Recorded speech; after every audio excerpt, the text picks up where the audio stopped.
નમસ્કાર દર્શક મિત્રો, એચડી ન્યૂઝમાં આપનું હાર્દિક સ્વાગત છે। હું છું આપની સાથે આરડી વાઘેલા। જોઈએ આજના મુખ્ય સમાચાર।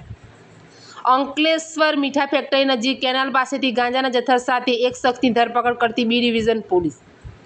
અંકલેશ્વરની રાજપીપળા ચોકડી નજીક મીઠા ફેક્ટરી પાસેથી બી ડિવિઝન પોલીસે ₹99,000 ઉપરાંતના ગાંજાના જથ્થા સાથે એક ઈસમની ધરપકડ કરી ₹1,24,000થી વધુનો મુદ્દામાલ જપ્ત કરી વધુ તપાસ હાથ ધરી છે।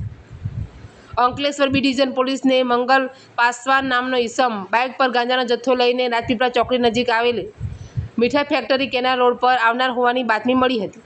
જે મળેલી બાતમીના આધારે વોચ ગોઠવી હતી। આ દરમિયાન બાઇકને આવતા તેને રોકી તલાશી લેતા તે થેલીમાંથી વનસ્પતિજન્ય માદક પદાર્થ ગાંજાનો જથ્થો મળી આવ્યો હતો।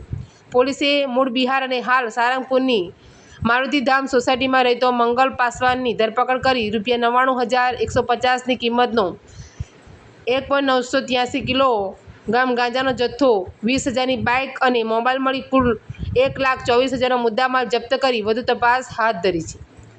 એચડી ન્યૂઝ સાથે રિપોર્ટ જયેશ પ્રજાપતિ, અંકલેશ્વર।